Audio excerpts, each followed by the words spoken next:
सनातनी और राष्ट्रवादी भाइयों को जय श्री राम। दोस्तों, आज हम बात करेंगे वक्फ अमेंडमेंट बिल की। आपको पता है कल लोकसभा में रात को 2 बजे दोस्तों वक्फ अमेंडमेंट बिल पास हुआ और आज राज्यसभा के अंदर में चर्चा चल रही है और राज्यसभा के अंदर भी आसानी से दोस्तों ये बिल पास हो जाएगा।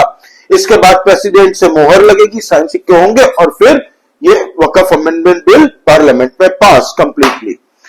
अब दोस्तों बात करते हैं कि इसका रिएक्शन क्या हुआ। विरोधी दल आप मानिए कि जैसे कोमा में चली गई है दोस्तों, बौखला गई है, पूरी तरह से पागल हो गई है। उनको नहीं पता कि अब वो करे तो करे क्या, क्योंकि इन लोगों ने पूरी तरह से कोशिश की थी कि वक्फ अमेंडमेंट बिल को चाहे कुछ भी हो जाए रोकना है पार्लियामेंट में आने से। और इसके पहले इन लोगों ने कुछ कोशिशें भी की थी दोस्तों कि जंतर मंतर में विरोध प्रदर्शन करवा दिया, पटना में किया। हालांकि 500 से 1000 लोग खाली पटना में दिखे थे और 2 से 2500 लोग खाली जंतर में दिखे थे और कोई इनकी बकवास नहीं सुन रहा था, क्योंकि मुसलमानों का एक बड़ा तबका दोस्तों वो ये समझता है कि वक्फ के जो ये 250 परिवार ऊपर में है ना, ये जो ऊपर में पिरामिड के ऊपर में जो टॉप में 250 जन बैठे हुए हैं, पूरी मलाई यही लोग खा रहे हैं और वक्फ के नाम पे सबसे बड़ा भ्रष्टाचार और करप्शन खोल के रखा है दोस्तों इन लोगों ने।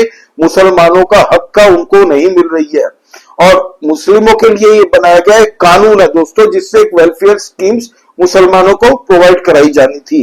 हालांकि आज तक कभी भी मुसलमानों को इसका बेनिफिट नहीं हुआ, ना ही इनके लिए अस्पताल बने, ना ही इनके लिए स्कूल्स बने, ना ही इनके लिए यूनिवर्सिटीज बनी और ना ही इनके दूसरे वेलफेयर प्रोग्राम्स इनके लिए कभी वक्फ ने लॉन्च किए। अब दोस्तों आंकड़ों का जो नंबर था वो मैंने अपनी सुबह की वीडियो में बता दिया, आप वो वीडियो चेकआउट कीजिएगा, आपको पूरी डिटेल पता चल जाएगी किस तरीके से भारत के अंदर में भारत विरोधी कुछ पॉलिटिकल पार्टियों ने वक्फ बोर्ड को पूरी तरह से ताकत दे के रखी थी कि सुप्रीम कोर्ट भी आपका कुछ नहीं उखाड़ पाएगा।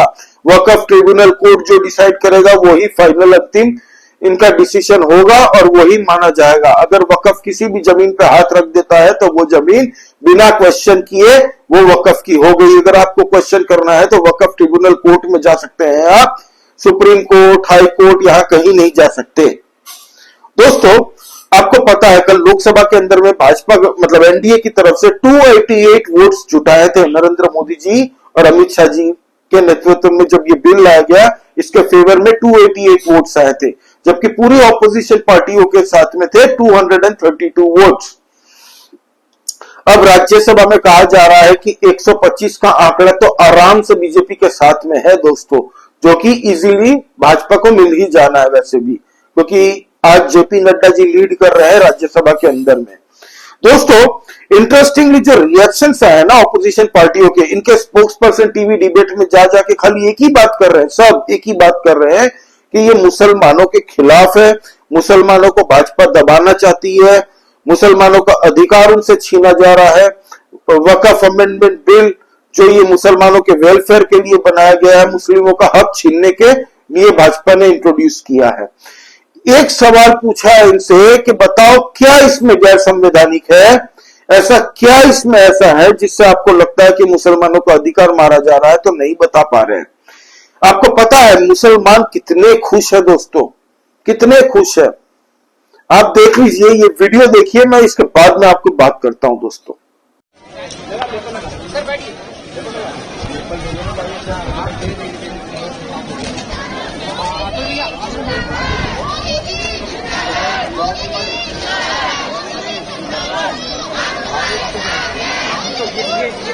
लाइव का कैसे नेशनल पे जो लाइव आता है सामने नीचे देखिए।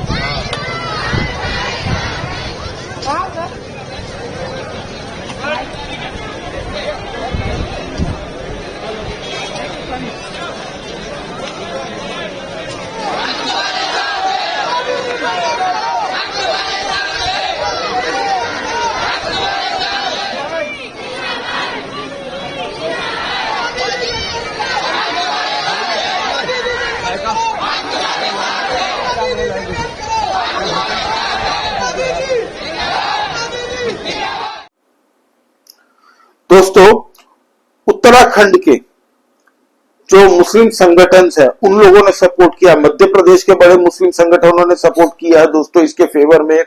आपको पता है अजमेर शरीफ के जो चिश्ती साहब है उन्होंने भी सपोर्ट किया है, पसमंदा अहमदिया जितने भी इनके हैं दोस्तों दूसरे फिरके, उन लोगों ने सबने समर्थन किया है मुसलमानों की तरफ से, महिलाओं ने खास तौर पे। और ये जो कुछ फैमिलियां जो ऊपर में बैठ के मलाई खा रही है दोस्तों, भ्रष्टाचार का जो अड्डा बना के रखा था वक्फ के अंदर में, वक्फ बोर्ड में, इन लोगों की मलाई अब खत्म। अब जो भी होगा प्रॉपर रजिस्ट्रेशन के साथ में on website each and every property और उसके डॉक्यूमेंटेशन के साथ में अटैच करके मेंशन करना पड़ेगा कि कितनी प्रॉपर्टी है, कहां है, उसका साइज क्या है, डायमेंशन क्या है, ईच एंड एवरीथिंग, और कब से ये प्रॉपर्टी वक्फ के पास में है। तो अब हर एक चीज रजिस्टर्ड होगा दोस्तों कि किसको लीज पे दिया है, कितना रेंटल आता है। आपको पता है एक आंकड़ा दे देता हूं, मैंने पिछली वीडियो में बता दिया है सारा कुछ, लेकिन एक छोटा सा आंकड़ा देता हूं। 1911 से लेके या 1913 से ले लीजिए, 1911 में ये वक्फ शुरुआत करने की कोशिश की थी जिन्ना के द्वारा, जिन्ना वही जिसने पाकिस्तान बनवाया। तब से लेके दोस्तों 2013 तक, 1913 से लेके 2013 तक वक्फ बोर्ड के पास में थे 18 लाख एकड़ की जमीन। पूरे भारतवर्ष में 18 लाख एकड़ की जमीन थी वक्फ के पास में इन 100 सालों में। 2000 में 20-25 दिन जब बाकी थे कांग्रेस की सरकार को जाने के पहले, इन लोगों ने वक्फ अमेंडमेंट बिल आधे 1 घंटे के अंदर में पार्लियामेंट में चुपके से पास करवा दिया और वक्फ को पूरी तरह से ताकत दे दी कि तुम्हारे बाप का हो गया भारत, जहां पे हाथ रखोगे वो तुम्हारा, पार्लियामेंट पे उंगली रखोगे तो पार्लियामेंट भी तुम्हारा। और कल किरण रिजिजू जी ने यही कहा था पार्लियामेंट के अंदर में। 2013 में वक्फ पे यूजर जो आपने प्रावधान डाला, उसके बाद 1970 से एक केस चल रहा था दिल्ली के अंदर में। दिल्ली के अंदर में हमारे सीजीओ कॉम्प्लेक्स है, पार्लियामेंट बिल्डिंग है, कई प्रॉपर्टीज है, और इसको वक्फ बोर्ड, दिल्ली वक्फ बोर्ड ने क्लेम किया कि ये वक्फ प्रॉपर्टीज है। उसके बाद ये केस चल रहा था अदालत में। उस समय यूपीए सरकार ने पूरा सारा जमीन को डी नोटिफाई करके वक्फ बोर्ड को दे दिया। 123 प्रॉपर्टी। अगर आज हम ये संशोधन लेके नहीं आते तो जिस सदन में हम बैठे हैं, ये पार्लियामेंट बिल्डिंग, इसको भी क्लेम किया जा रहा था।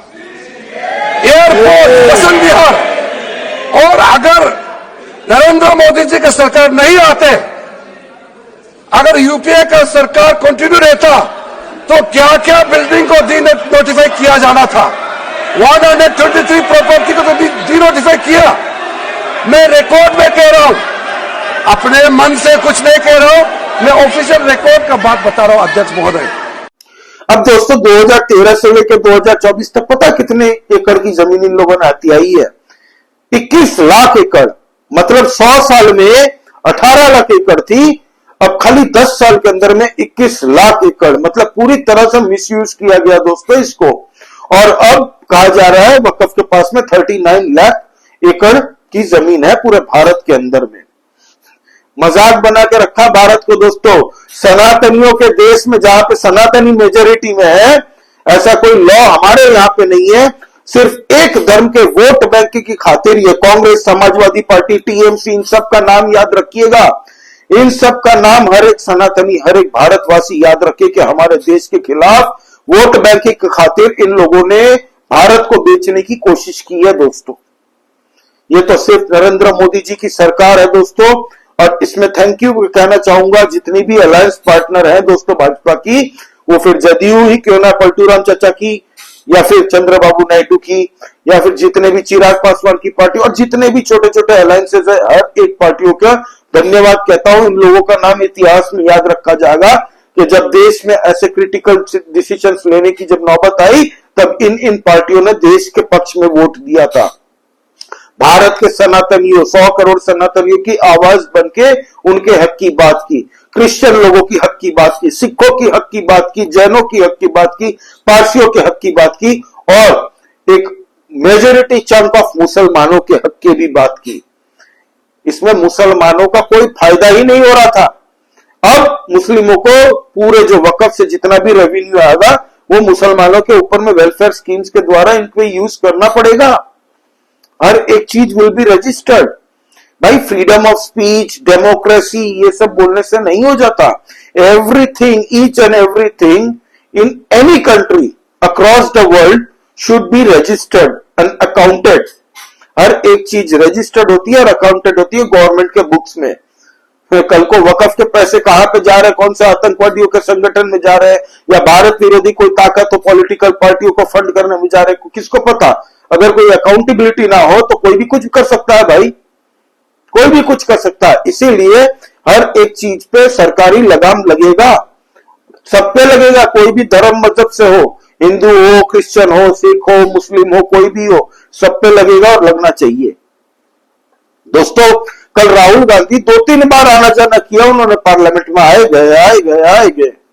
हालांकि अंदर नहीं गए थे, 1-2 बार बाहर से मीटिंग करके अपने लोगों से पूछ पाछ के निकल लिए। रात को जब वोटिंग का टाइम आया तो राहुल गांधी जी वहां गए थे। आज सोनिया गांधी जी ने एक बयान दिया है राज्यसभा में, क्योंकि ये बिल पे चर्चा हो रही है, तो सोनिया गांधी जी ने कहा है कि present assault on constitution itself, मतलब ये संविधान का असॉल्ट किया जा रहा, संविधान को मतलब सोच रहे शोषण किया जा रहा है एक तरीके से कॉन्स्टिट्यूशन का। और सोनिया गांधी जी ने कहा BJP is deliberately, it's a deliberate attempt by BJP to keep our society in state of permanent polarisation.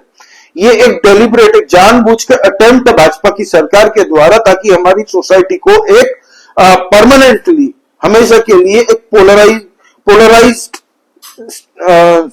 समाज बनाना चाहती है। कि एक बोलते हैं ना, सोनिया गांधी जी मनमोहन सिंह जी के टाइम पे मैडम जी खुद सब हैंडल करती थी, और आज की डेट में कल राहुल गांधी और प्रियंका गांधी क्यों नहीं दिखे आपको पता है लोकसभा में? 2 रीजन है। इनको वकफ की नॉलेज नहीं है तो ये बोलेंगे क्या, चर्चा क्या करेंगे। दूसरी, केरला का जितने भी भारत के अंदर में क्रिश्चियन समाज है दोस्तों, क्रिश्चियन ग्रुप्स ने भारत सरकार मोदी जी का समर्थन किया है इस बिल के अगेंस्ट में। क्या इस बिल को लागू करिए, आप वक्फ बोर्ड होना ही नहीं चाहिए, गैर संवैधानिक है, और हमारी जितनी जमीनें लूटी है इन लोगों ने वो जमीन हमें वापस दिलवाई है, हम आपके साथ में हैं।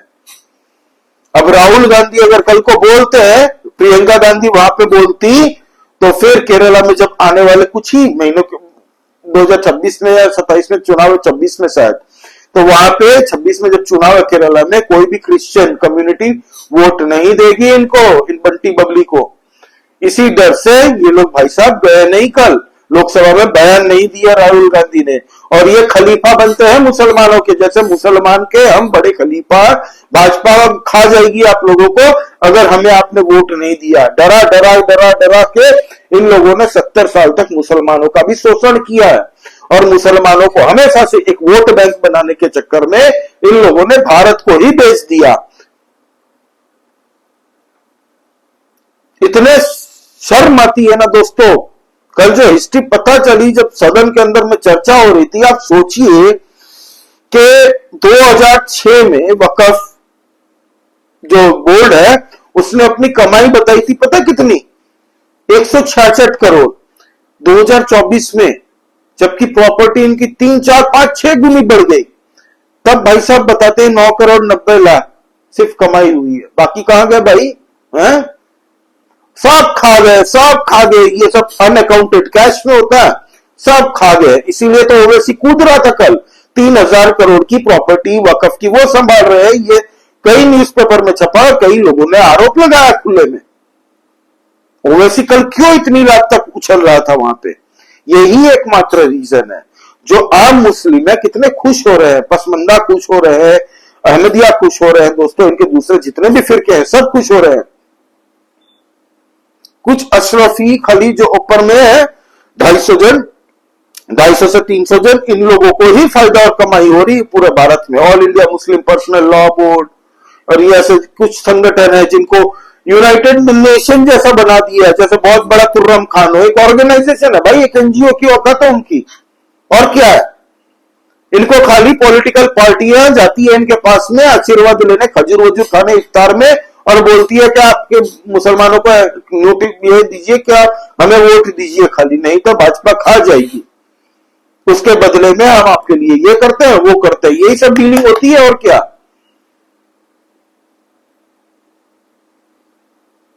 फिर दोस्तों मजे की बात आपको अब बोलता हूं, कुछ नियम है इस जो वकफ अमेंडमेंट बिल है ना, बड़े इंटरेस्टिंग है, आप ये देखिए ध्यान से। इसमें लिखा है एनी गवर्नमेंट प्रॉपर्टी आइडेंटिफाइड और declared as waqf property before और after the commencement of this act shall not be deemed as waqf property. अब दोस्तों कोई भी सरकारी प्रॉपर्टी होगी, जैसे कि वकफ बोर्ड बोलता है कि मेरे पास 1000 प्रॉपर्टी है, ठीक है, चलो कोई बात नहीं, सरकार बोलती है कि आपके 1000 प्रॉपर्टी में सरकार कोई दखल अंदाजी नहीं करेगी, प्रॉपर जितनी भी आपके रजिस्टर्ड है वकफ के पास में प्रॉपर्टी, रजिस्टर्ड प्रॉपर्टी पे आपके कोई सरकार दखल अंदाजी नहीं करेगी। और आज की डेट में दोस्तों 80 to 85, 90% तक इनके पास में अनअकाउंटेड प्रॉपर्टीज है। मतलब सोचिए पूरे भारत में ये जो कहा जा रहा है ना कि 21 लाख एकड़ की जमीन है इनके पास में, सॉरी 39 लाख एकड़ की जमीन है, तो इनके पास अनअकाउंटेड प्रॉपर्टीज ही 80 to 90% है, जिसका कोई कागज पत्तर नहीं है। तो वो सब अब जाएगा गवर्नमेंट प्रॉपर्टी की तरफ में। गवर्नमेंट की जितनी भी जमीन है वो गवर्नमेंट की होगी, वो वकफ की नहीं होगी। आपको अगर दिक्कत है, आपके पास कागज पत्तर है, तो आप जाइए वहां पे कलेक्टर के पास में, कलेक्टर साहब से रिव्यू चेक करवाइए, फिर कलेक्टर साहब आपको चेक चेक करके पूरी रिपोर्ट बनाएंगे और रिपोर्ट बना के वो स्टेट गवर्नमेंट को सौंपेंगे। फिर दोस्तों if any question arises as to whether only such property is a government property, collector will be referred to.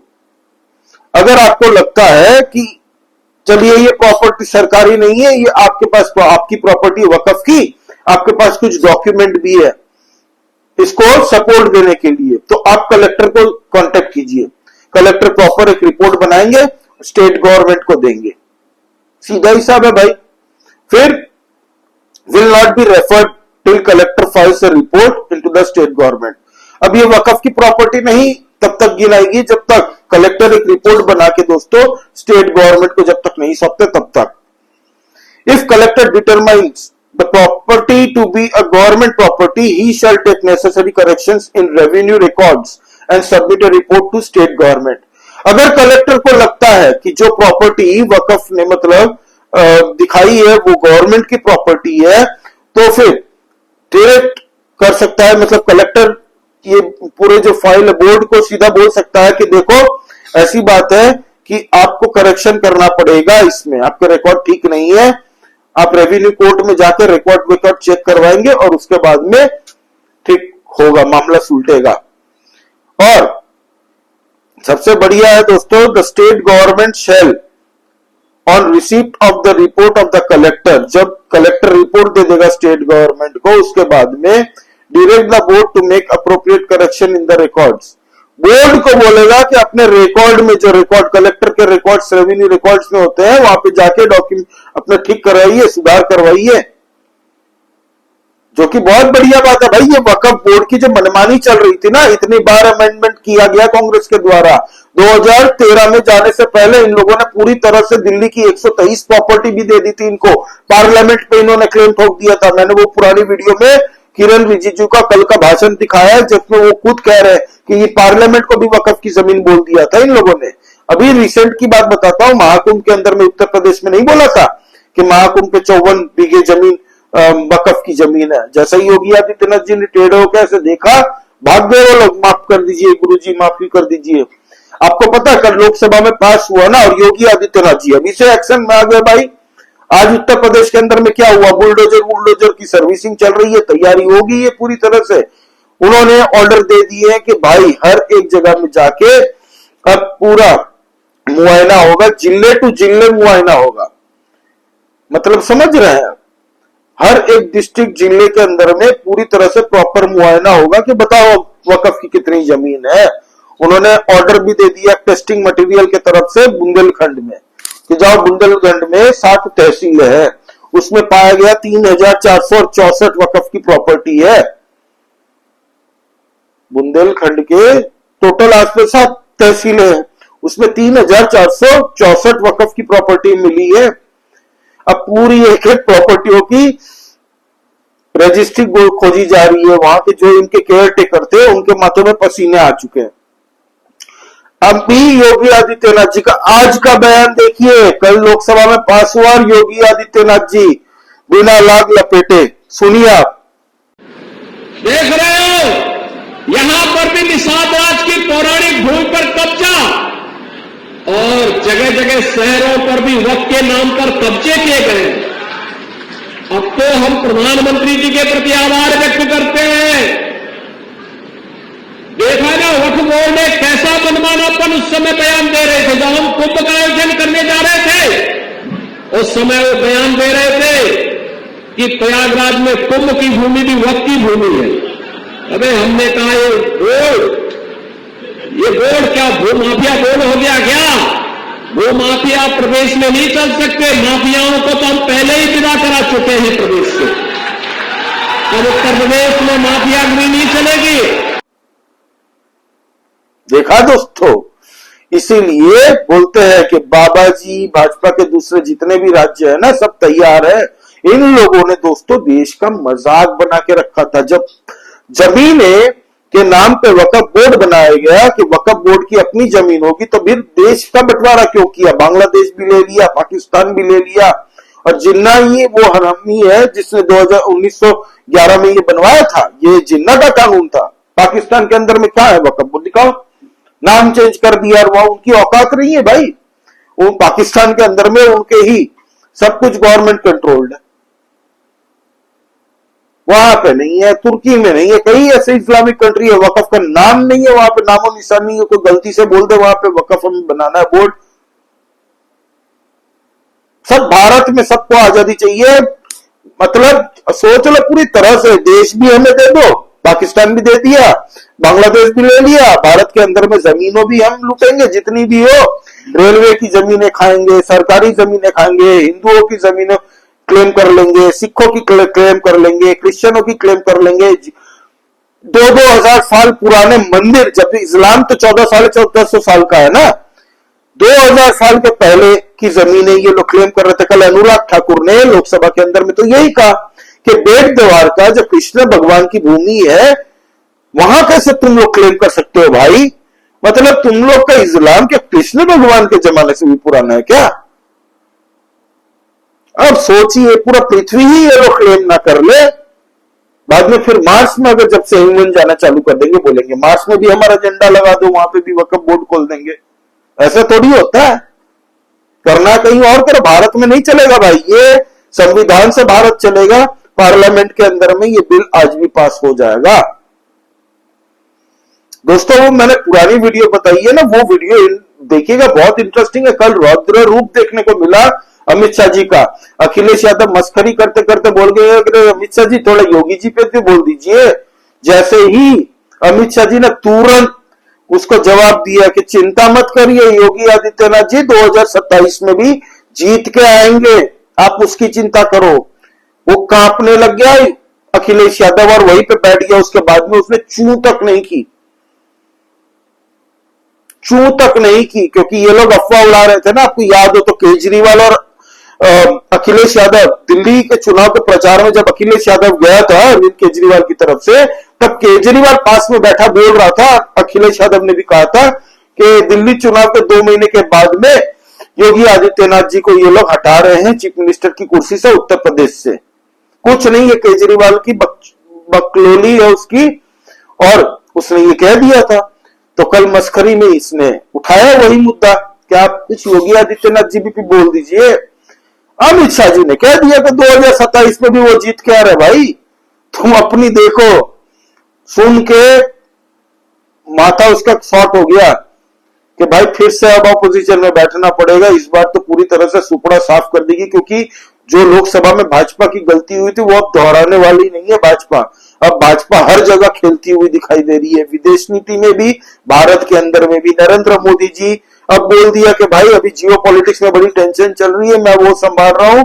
अभी अमित शाह जी को बोल दिया कि आप ये संभालो यहाँ का मैटर पूरी तरह से, और जब तक आऊं तब तक मुझे एकदम क्लीन चाहिए पूरा रूम। ये जितने भी हो हल्ला मचा रहे हैं इन सबको साफ करो। मैं थाईलैंड में वो अभी मीटिंग चल रही है, सब समिट चल रहा है बिम्स्टेक का, उसको निपटा के आते हैं 2-3 दिन 4 दिन में।